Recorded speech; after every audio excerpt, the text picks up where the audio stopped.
And live from the Platinum Place here at Rage in Accra, Ghana, this is News Tonight on GHOne TV. I am Evelyn Araba Aidoo. Coming up in the bulletin tonight. Social Security and National Insurance Trust SSNIT cancels sale of 60% stake in 4 hotels after organized labor declared nationwide strike effective Monday, July 15.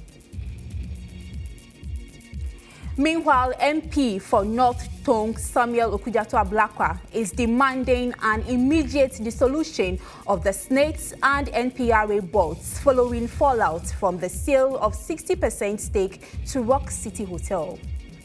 If Rock City can issue a statement that they are withdrawing, what is the president and his appointees?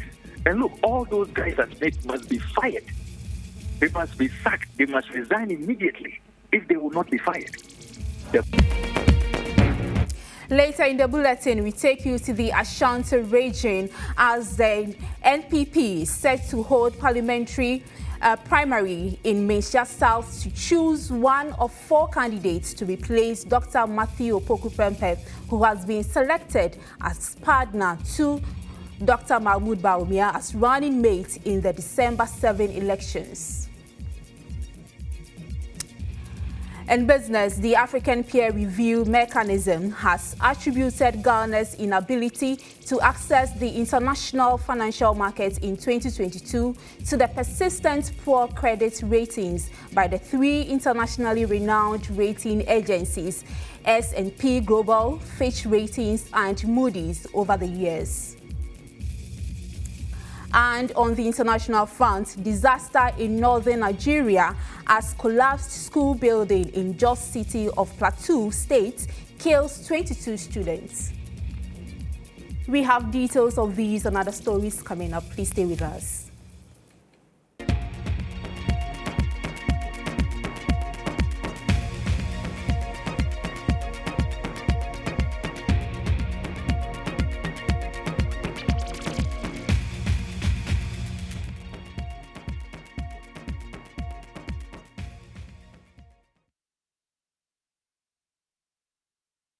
Thanks for staying. Remember, in the next hour, the bulletin will be live on X and then on YouTube, as well as Facebook on GHOne TV.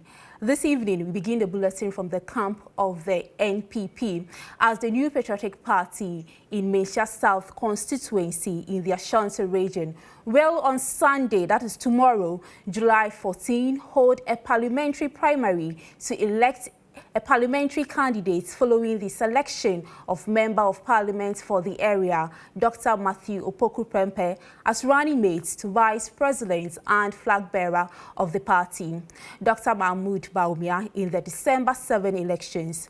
Approximately 550 delegates are expected to choose 1 out of 4 candidates, including the brother of the incumbent MP, cleared by the party's National Elections Committee, to contest the primary. Ashanti Regional Correspondent Isaac Justice Bediako has more in this report. 4 candidates are contesting for one to be elected to replace Dr. Manhyia South as the new Patriotic Party parliamentary candidate for elections 2024, following his appointment as vice presidential candidate of the party. Ahead of Sunday, July 2024 election, candidates and their supporters have been busy campaigning in the constituency to convince about 550 delegates for their votes. Some candidates have allegedly budgeted to pay delegates as much as $700, 5,000 Ghana cedis, among others, to buy their votes. Evans Nimako, Director of Elections for the new Patriotic Party, have been speaking to GHOne News, explaining the process that candidates and delegates have to observe during voting on Sunday. The first person on the ballot is Nana Osuprempe. The second is Bafo Ewa. The third is Goka. And then James Boache is the 4th on the ballot. So that is the arrangement put in place so far. The committee and the constituency executive committee resolved that the conference will be held at the St. Louis Training College at Mrum. It is expected that the EC and the police will take charge on the D-Day. Conference will start at 8 a.m. and close at 1 p.m. We're expecting delegates of less than 600 people. Ahead of the elections, constituency and polling station executives have been advised to stay neutral, devoid of open declaration of support to any of the candidates. Patricia Appiagyei, Member of Parliament for Asokwa constituency, is a member of the election committee. Going by the kind of primaries that we've conducted over the years, if you allow that, it creates more divisive position, and we don't want to see that. So we've advised the candidate that they can ask their followers to campaign for them. But we don't want to see them following the candidates around. It's a different way of campaigning. It will avoid a number of issues, because we don't want a situation when somebody will even go and make a statement. You know, we have very short time to even deal with conflict resolution. James Owusu-Boakye, Akwasi Koka Jimbibi, who picked number 3 and 4 on the ballot paper, explains the importance of the numbers to their chances of winning the parliamentary primary. 4 is an even number. 4 is a significant number. What it means is Kuku on Sunday will emerge as the winner of this internal elections. Why should the delegates vote for you? For unity and for dedication and service to the good people of Manhyia South, they should vote Kuku, number 4. On the ballot paper, my number is number 3. And you know what 3 means? 3 means the Trinity. It's what it represents. I see no threat among my co-contestants. I am working towards victory. And that is all that I'm aiming at. I see no stone, I see no obstacle, no one is an obstacle. I'm just working towards victory, and that's it. Nana Owusu Afriye Prempeh, brother to Dr. Matthew Opoku Prempeh, despite the intensive campaign against him because of his family background, is confident delegates in Manhyia South constituency will reward his loyalty to the party. Family background is also being used against you, that the Appiagyei family want to hijack the constituency. How do you respond to this? Because your brother is exiting and you want to take over. I don't think this is coming from the delegates. Come Sunday, the delegates will make that determination. I think, yes, I mean, there are rumors, people are just a bit of unease and all that. But if it was a family thing, I don't think I'll be contesting or coming to you. I'll stay in my family home. Elders in my family will make that determination. But it's a family in terms of NPP family. And I'm a true royal of the NPP family. That is why I'm putting myself up for this contest. So I don't think there's any issue with that. The delegates will make that determination come Sunday. Reporting for GHOne News from Ashanti region, Isaac Justice Bediako, Kumasi. Now, away from the camp of the NPP, the Social Security and National Insurance Trust, SSNIT, has discontinued the sale of the 60% shares in the 4 hotels. The strategic investor, Rock City Hotel, owned by a Greek minister, and MP for Abetifi, Brian Ichampon, had earlier withdrawn from their bid to purchase the shares in 4 hotels, namely Buzia Beach Resorts, Ridge Royal, La Palm Royal Beach and the Labadi Beach Hotel. This follows an announcement by organized labor of a nationwide strike following approval by the National Pensions and Regulatory Authority, the NPRA, for SSNIT to proceed with the sale of 60% shares in the 4 hotels. And I have a copy of the statement by SSNIT, which is captioned "Discontinuation of sale of 60% stake in hotels." It says the board and management of Social Security and National Insurance Trust, that's SSNIT, wish to inform the public that the process to divest 60% of SSNIT's stake in the hotels has been terminated. We wish to assure pensioners, contributors and the public of our commitment to managing the affairs of the trust prudently for the sustainability of the pension scheme. And this statement is signed by Elizabeth Equia-Ohene, who is the chairperson for the SSNIT Board of Trustees. So that is the statement by SSNIT there of the discontinuation of the 60% sales in the 4 hotels.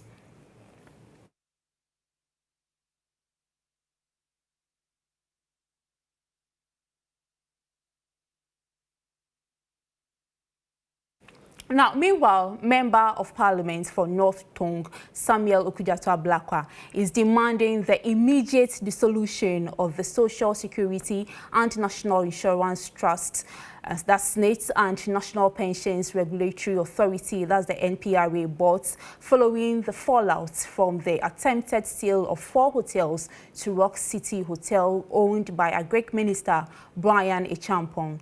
The lawmaker accused the 2 institutions for directly trying to conduct a transaction contrary to laid down procedures, especially as a body managing pension funds. Okudzeto Ablakwa made these remarks in an interview with Star News after the deal was terminated. The state capture going on. Why is it that when he met organized labor, he sought to convince organized labor? You remember 3 weeks ago? Yeah. Instead of stopping the deal, he was trying to convince organized labor to come along. What is his interest in this matter?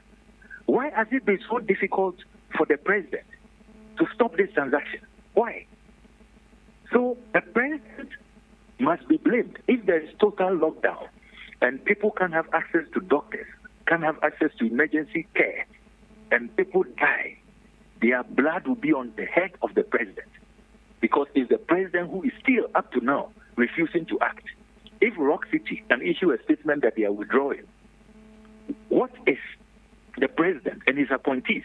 And look, all those guys at SSNIT must be fired.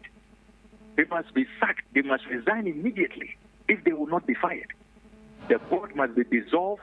Osafumafo's son, who has spearheaded this plutocracy, must go. This cannot be allowed to continue.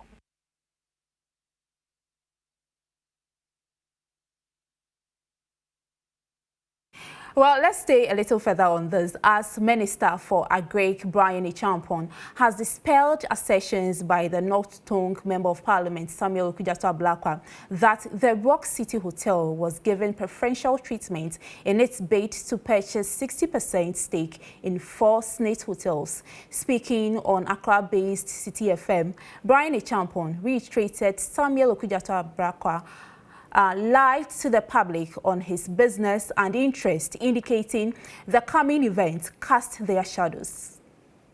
He talks about me owning shares in a company called Rock City.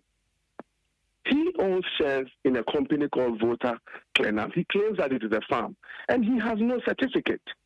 Just like I own shares in Rock City, I'm a beneficial owner of Rock City, and I don't have a certificate. The same reasoning applies to him. He owns a company called Volta Clenam. He is a beneficial owner, and he has no certificate. Why? Because he's not actively participating in the management of this organization. So why is this thing? And he's been challenged and flawed many times. He's been to Shraj. He's been everywhere. And this argument of his is not holding water. But he intends to obfuscate the issues and throw in things like state capture and this. If we are to go through every divestiture in this country, he will have no grounds to stand on. Rock City 4 officially has withdrawn its bid. Monday, him and I, as politicians, we will start a business of talking. And whatever we need to expose, he will see where his stand will be from next week.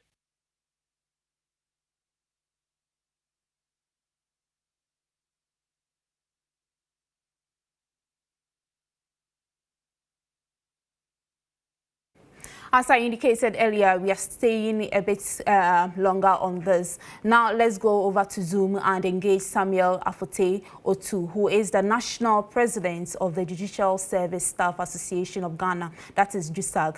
Hello, can you hear me?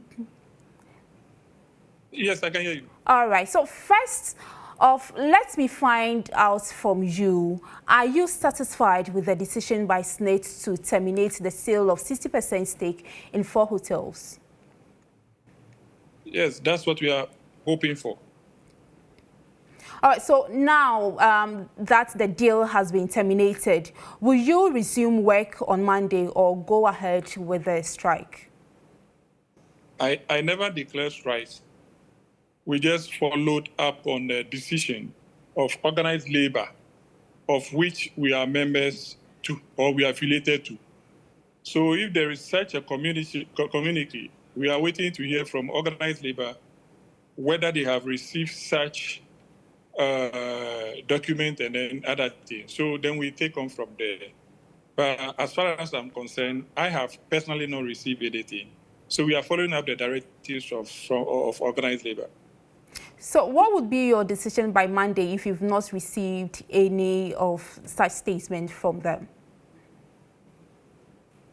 Well, like I said, they made a declaration, they made something, and then we followed. So we are waiting to hear something from them that, yes, we are now okay with what we are doing or we started doing. So we are just waiting for them. In fact, we have laws of the country, and we have labor law, and we know where we belong to. They are our leaders. So they will tell us what exactly has happened, and then we will take it from there. So I'm hoping that it will be today or tomorrow we will hear something from them. But as we speak, you know that SSNIT has cancelled the sale of the 4 hotels. So don't you think that would be unfair? I'm sure you have seen the letter from SSNIT, right? I heard it, but I have not received anything yet. But this is all over. Well, I don't know. So are you going to return to work on Monday? Who declares strike? Oh, so you're not striking? No, who declared? I'm saying organized labor. We affiliated to them, and they came out with the decision. So whatever community it is, we are waiting to hear from them. They are the only people who can tell us to do this and they will follow. But once we have not heard from them, I don't know what we are going to say now. So we are waiting for the directives from organized labor. All right, thank you very much for making time to join us.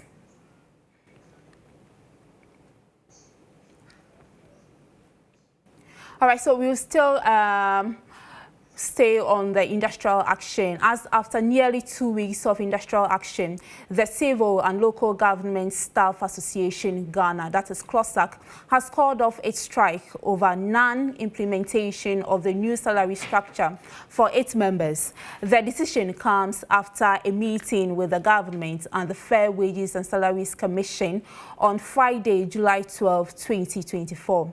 CLOSAC, in a statement, said the strike has been called off with immediate effect, indicating that the government had shown commitment towards resolving the matter. So, in a statement by CLOSAC here states that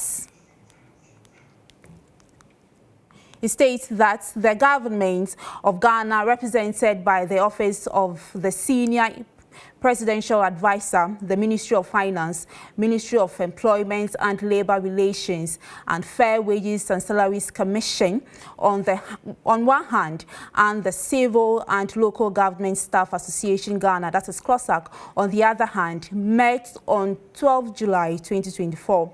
The parties showed commitment towards the resolution of pertinent issues relating to the salary structure for the staff of the civil service and the local government service. The government acknowledged and committed itself to the Memorandum of Understanding signed on the 19th of January 2022 and gave an assurance that the process for finalization of the salary structure would be completed by 31st October 2024 and implemented with effect from 1st January 2025. On the basis of the above, CLOSAC agreed to call off the strike with immediate effect. Consequently, the strike in relation to the salary structure is hereby called off, and this is signed by Isaac Bampo Aidoo, who is Executive Secretary of CLOSAC.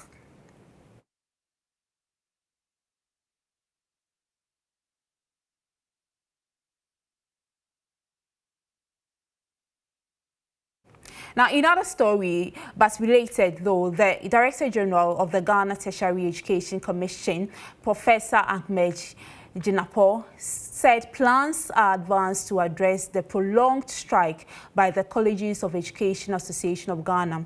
For almost a month, teachers have abandoned classrooms across 46 colleges of education in the country due to what they describe as the government's failure to implement an agreement for the payment of their condition of service. Speaking as the 15th congregation ceremony of the Aidoo College of Education, Professor Ahmed GHOne assured the government has initiated processes to settle the matter. As we are aware, CTAG is currently on strike. The reason why they are on strike is informed by 3 pillars. 3. 1, they want a top-up for research and book allowance. Madam Chair, as the Director General of the Ghana Tertiary Education Commission, I stand here and inform all principals of the 46 colleges of education that that money has been paid. You can start sourcing it from Monday onwards. From Monday, you can start taking your money through GHOne. Again, I'm also happy to inform you that the first batch of this year's book and research allowance, totaling about 199 million plus, of which all the 46 colleges of education are included, have been submitted to Ministry of Finance for payment. Most of the institutions have submitted data for the all-year-round teaching, and that is also going to be paid as quickly as possible.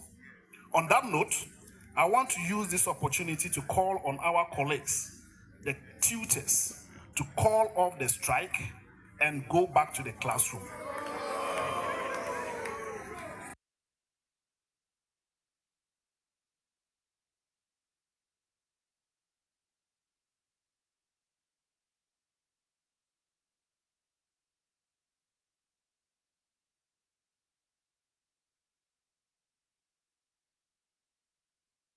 Now, the Minister for Gender, Children and Social Protection, GHOne, has bemoaned the lack of adequate support services for victims of child abuse, as most perpetrators are often unpunished. The Minister wants the existing systems on child protection to be strengthened in order to protect children from physical, sexual and emotional abuse in their homes, schools and communities. GHOne was speaking at a national conference on strengthening child protection and alternative care in the country here in Accra. The National Conference on Strengthening Child Protection and Alternative Care in the country aims at developing effective strategies for the protection of children in the country. Although Ghana has made significant strides in the enhancement of children protection and alternative care through a robust legal framework and dedicated policy initiatives, violence against children remained a daily reality across the country. Speaking at the event, Minister for Gender, Children and Social Protection, GHOne said, despite the successes chalked over the years, violence against children remained prevalent across the country as perpetrators often go unpunished due to the lack of adequate support services for victims. Physical, sexual, and emotional violence against children is happening in homes, schools, and communities. Perpetrators frequently go unpunished, and there is a lack of adequate support services for victims. For example, corporal punishment is still entrenched in Ghana's traditional norms regarding child care and discipline, without regard for the harm it causes many children through physical injuries, emotional trauma, and even death. Secondly, human child trafficking remains a significant issue in Ghana, with children being trafficked both internally and across borders for various purposes.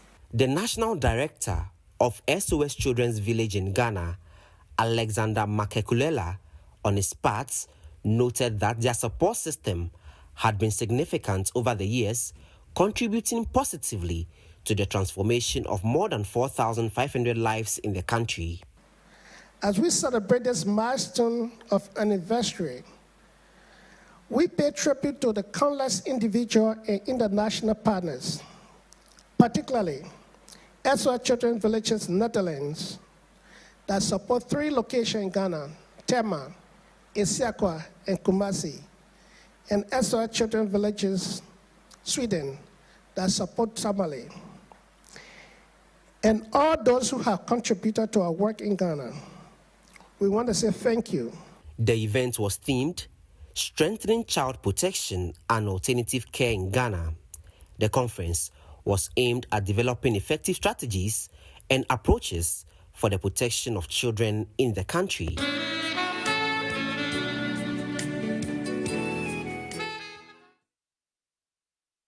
Let's now take a commercial break, and News Tonight returns shortly. Thanks for staying. You are still watching News Tonight on GHOne TV with me, Evelyn, Araba, Aidoo. Now, let's shift our attention to the rural parts of the country, as the road network in the Awin municipality of the Western North region is not just a challenge, it's a major barrier to economic and social progress.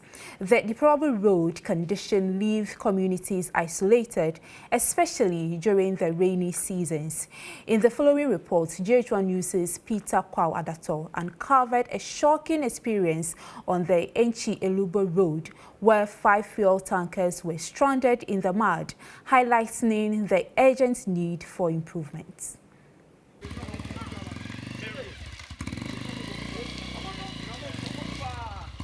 In the heart of the Western North region is the Awin municipality, a major cocoa and food crops production zone.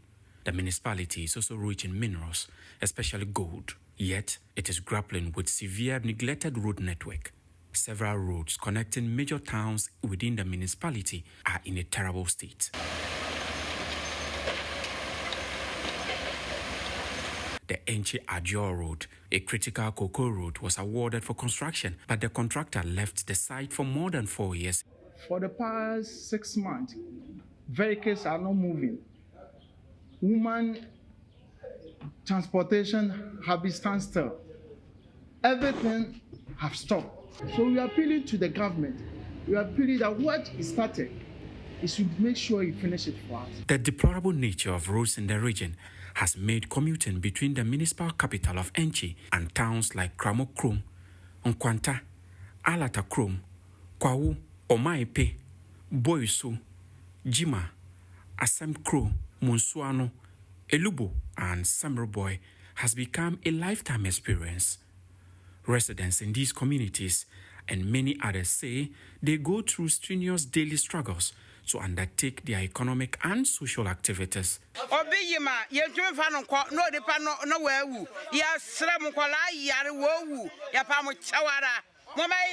Now you cannot transport goods from Elubo to Enchi due to the bad nature of the road.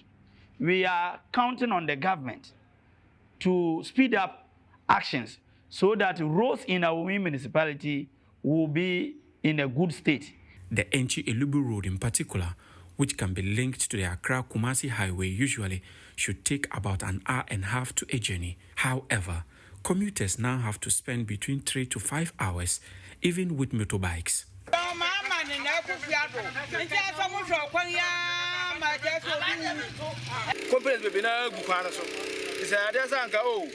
Company we about oh, a person for Kwanamaya, Captain Sample, because I mind I don't to the Swa, and MY.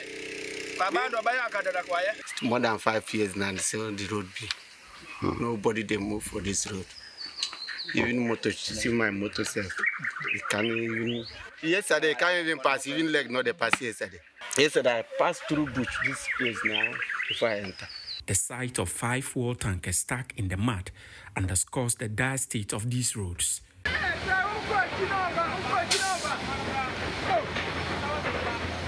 The impact on local communities and businesses is profound. For a week, these tankers have been here after lifting the commodity from Tema on their way to deliver fuel to various stations. We say 1% commotion. Nanso, omode chain so bunu, chain nyina atetema, na water tank ni nyina atutu. Nti say amaji say ye kope excavator na obetwe no. Nti say ye pompe load na firim re accord the see animu no. Anza na ya ka no yetimi ababese na ko. 2019 ya bre okwan so ye. Ye say kwan na aban mu no de amaye wie so up to now. Say my wow the one hwe kwan ya say na yetie ya. Cars muni obi yare kra na de do akra mu ntumi nko no wa film obi nko obi mma ohwe tanker sa ha ye nyina ya block kwan no ba kwa waka no ye nyina ya ka ha. The state of the road, coupled with the recent collapse of the Bosio Bridge, has left many communities completely cut off. Residents are now struggling to access essential services, hampering businesses and livelihoods. They are kind of casting to Faso, on processing way. So a bomb pie, or your bomb is your strom or your strom pa. He said and say, me a strom on bed on my quine and my. Yes, I had a bread, papa. All for a load nifitema. Ucha tax ma by Ucha road wet insurance now. There do some do consua. It is Anjo 3,000 on there. Ukanasa could do side a station amount. Oh, 5 years need the Congress to dear. Without urgent repairs and sustainable infrastructure development, the region's economic and social potential will remain stifled. Residents and local officials are calling for immediate government intervention. Peter Kwao Adatos report for GHOne News.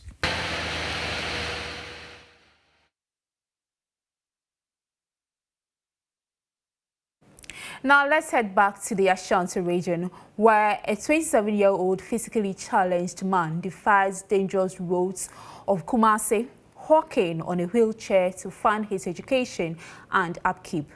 Persons with disability have 20% chances of finding jobs, leaving 1 in every 3 multidimensionally poor. A majority of persons with disability further face significant challenges acquiring education. Frederick Ajem, a physically challenged person who sells slippers to fund his return to school, is confronted with these 2 hurdles. GHOne News puts the spotlight on how he uses the disability and friendly roads to and from Kejetia, where he plies his trade, and the difficulties he faces combining his hustle with attending classes. 27-year-old Fred Ejay sells lady slippers at the Kejetia market. He became paralyzed at the age of 8 as a result of polio. He lost his only support when his mother, a single parent, took ill while he was in junior high school. Because me from Minkola, my children are this ready, and yeah, also the Yakupo. It is awesome damage to me, filming Collaborative Village Union. I'm a jar of pain in Ado. I quite Bibliman, Moko, I mean, I beg money, and I'm a Jabina. It's through that now, I'm a day, from GHS 2. It's a whole member stroke. You might be a stroke, and I say we shall have a fan of our Moko Bass, and I say, Miana, me starting my life. At a tender age, Frederick had to work as a farmhand to see himself through school. In final year senior high school, he was forced to drop out, unable to keep up with his fees, disqualifying him from writing his final exams. I'm sure from GHS 2 out to SHS 1 out to Form 3. It's me do Form 3 no, and I feel remember the Form 3 first time now I'm drop out school. My team answer me was in school. It's me drop out I could continue now. I feel I'm better Kumasi. It took my side of my by beginning then I my pace, and I'm a dynamic that not take junction. I'm at home. His next chapter of survival has not been any less burdensome. Frederick relocated from his hometown of Kokwentumi in the Eastern region to the Ashanti regional capital, Kumasi, to begin street hawking in a wheelchair. From his home in Afronkwanta, he pushes himself through major roads to the Babayara Sports Stadium to pick his trading cart. The ride is perilous and a real picture of how the roads are inaccessible to persons with disability, unable to use the pedestrian walkways lined with gutters and stationary vehicles. He rides dangerously, competing with cars on the road. This is where he changes over into his customized trading wheelchair, parked at the back of the stadium. From selling ladies' purses, Frederick saved enough to purchase this hand-powered wheelchair fitted with a cart. Clearly exhausted, he tells me this is only a transit. Quest today was to find out how Frederick goes about his economic activities and the challenges he's facing raising enough money even to attend school and to fend for himself. But it appears that the issue to do with mobility of persons with disabilities on our roads and how accessible our roads are to persons with disability appears very glaring. And from the challenges we saw, him walking, using his wheelchair by the side of the road, he not even having the privilege to use our pavements, which are riddled with potholes, gaping gutters, and vehicles parked on the shoulders of the road where he's supposed to use as a pedestrian using a wheelchair is quite glaring. And how he was able to go over that gutter is not anything you would see as an easy work. Frederick heads off again into the road on his way to the Basel Central Business District. At this point, I can only wonder how he's going to navigate his way around the very busy junctions, confusing intersections and roundabouts, which take experienced drivers a great deal of care to pass. Frederick virtually vanishes into a sea of coaches, buses, cars and tricycles as he enters the Asafo bus terminal and transport enclave. The slightest mistake or miscalculation could be fatal. Frederick tells me he has no other option than take this life-threatening commute daily to make a living. But how can the challenges in the same difficult about it's say Fia could do a media runabout, now the Bedu VIP station, cars no mile quine, VIP buses, no any sprinters, no muludomo mile quine, and a big crab baby on the burgos, no one here. We measured back with Shabby Quinty, Honda, and I blow up, me do a semi take it very time. I met him watch a car across me trap VIP, a Chevy Bemoton Telapiano. I could do overhead Nasi and send my free crowd. When you provide no so called could do don't cake, Trahonoma, Central Market, I'd be rock, KGT inside, no say, and I had you can't run about one, KGT run about to be or 2 for state unit, a whole crowd and everything. Make me now by 30 minutes, 1 hour, and send me fuel. Even in the midst of despair, Frederick has enrolled in school to accomplish his educational goals of entering the university. The Joy Standard School, where he now studies, has relocated the general arts class downstairs to accommodate him. Its director describes Frederick as a shining inspiration of resilience and determination. When I see him struggling through the staircase and others, and I see people who don't have any disability and they are just playing about, I really talk to them that look at this guy, you see what he's going through, he's still determined to get something. So it's a form of inspiration to others. In a month, Frederick will sit the West Africa Senior School Certificate examination, but his economic woes continue to haunt him. He has to skip school on Thursdays, Fridays and Saturdays to do his hustle. So my GHOne school no everything because transportation I'm not identity no. My back class no Monday to Wednesday. Monday to Wednesday, I'm the Thursday, Friday no, and Saturday no I come market akoton ade. Me nyana nka sen come back classes full week ni nyana but bus also so dey no sponsor me. Nti bus be ma me ho akere me kakra bi kana me nya transportation afa back class no kra nti no. After take kakra dey ba manage. At the Okudzeto market, he makes a margin of 3 cedis for each pair of slippers he sells. After raising 2,500 cedis to register for his examinations, he fears he'll be homeless after the month of July, when his next rent payment falls due. Next month July we are me rent no expire. And I can't come save we and I register here me was no. It is me here capital me be renew me down. na menya baby a meda maso bedwom because se menya baby a na maso anwumi a bedwuma be de na me school sem so be de ma me it me hia capital me de be hye bedwuma at the same time so me hia ska me de be rent me down because you say menya 3,600 na me de renew me down for 2 years they say the ska 70 me sle. Regardless, Frederick is on a noble mission to help empower other persons with disability to stop street begging. He has already introduced 2 physically challenged persons to his kind of trade and wants government to grant such special persons capital and designated spaces to trade. And I'm disabled too. Eja begging, but I can't emphasize no shifi or a bed man mama by and I'm so also a cobenya bidi and a wanga na make an almost no stress. It's a when I can be also kaja or no one and I'm moving fina back on the Namha. It's a Namaso nipper too. Eja begging and I say bed in Namo with some year Juma. It is so be shame make me a boy because a lot. The one guy so no wabo for I don't see a beggar ha may find ways and means on no sweating. A big guy to see in your scadia. Let me have a load in the door. I'm at the oil no so no. The Persons with Disability Act 715, passed by Parliament in the year 2006, enjoins government to make education free for all persons with disability. If the act were functional, instead of going for these slippers on credit to sell, government should be giving Frederick capital to enhance his trade. Aside these local obligations, the UN SDG 8 compels government to promote sustainable and inclusive economic growth, full and productive employment, and decent work for all men and women, including for persons with disability. With none of these legal and policy aspirations yielding any benefits to Frederick Ajay, it will take the magnanimity of benevolent individuals and institutions to lend a helping hand, either to offer Frederick a decent place of accommodation, support his trade, or sponsor his education.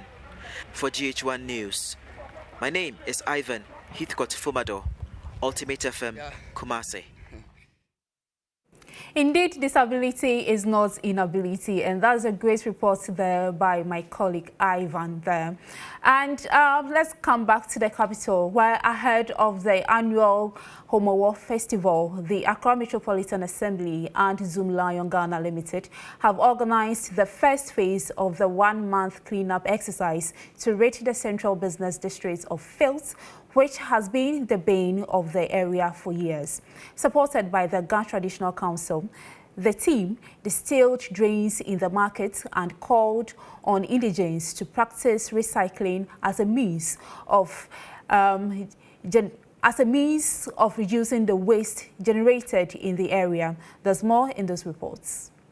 The cleanup exercise, themed Unite to Clean, led by the Gamanche, His Royal Majesty King Takite II, compelled shops in Makola, Tudu, CMB, Rollins Park, and other areas in the Central Business District to remain closed. The exercise also afforded officials of the Accra Metropolitan Assembly and Zoomlion Ghana Limited to educate traders on the need to keep the environment clean before, during, and after the Homowo Festival.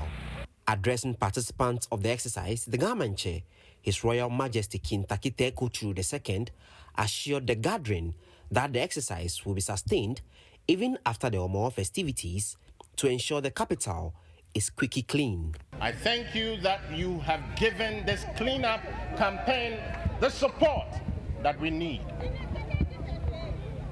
It is a privilege to walk on the streets and know that they are safe again and they are clean. And I have a firm belief that Accra will rise and shine. Accra will rise and shine.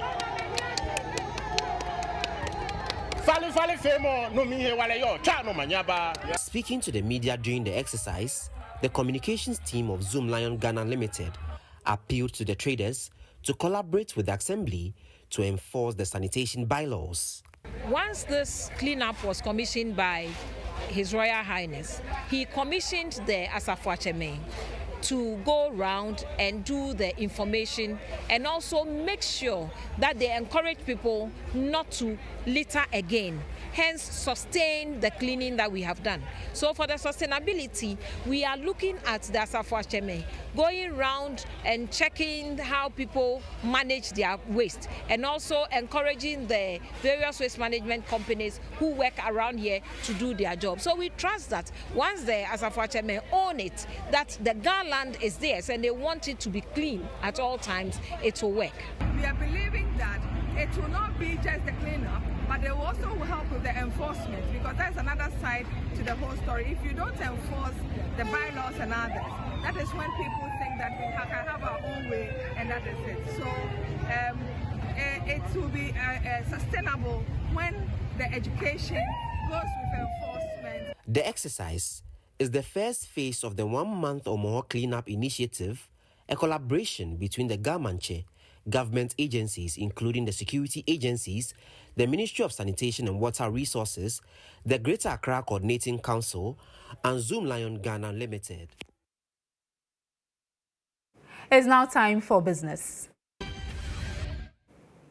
The African Peer Review Mechanism has attributed Ghana's inability to access the international financial market in 2022 to the persistent poor credit ratings by the 3 internationally renowned rating agencies, that is the S&P Global, Fitch Ratings and Moody's, over the years. According to the APRM, despite the government's implementation of sound policies, these foreign rating agencies presented a contrary view, thereby deterring investors from the country. Ghana first received a B+ and a B sovereign credit rating in 2003 from S&P Global and Fitch Ratings, respectively. The country was assigned a B+ equivalent of a B1 rating by Moody's in 2012. Which was downgraded to B2 and B3 consecutively in 2014 and 2015. Since then, Ghana's sovereign credit ratings have been in downward trend, with a steep decline in 2022. It was the APRM's view that the speculative comments and the rating actions by international rating agencies in the first half of 2022 materially contributed, we underline that, materially contributed to Ghana's loss of access to international financial markets. The opinion that was issued compounded the complexities of the economic recovery process and rendered the fiscal measures that were being undertaken by the government at the time ineffective. Described as a worrying phenomenon prevalent across the African continent, the African Peer Review Mechanism is making a fervent call on African leaders to establish an African rating agency, independent and private sector-led, to provide accurate and realistic credit ratings for African countries. Some African nations have made commendable strides in achieving positive credit rating upgrades due to sound economic policies and robust governance structures. Others continue to struggle. Several countries still face significant economic challenges, exacerbated by external shocks, such as the global pandemic, geopolitical tensions, and fluctuating commodity prices.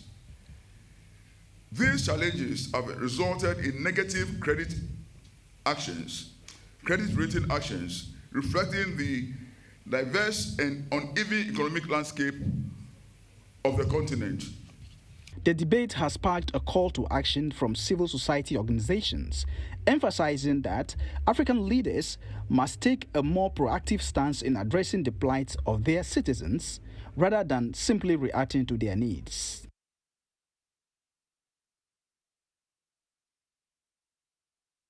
And that's it by way of business. And that is it for News Tonight with me, Evelyn, Araba, Aidoo. It's Saturday. Do have a great weekend.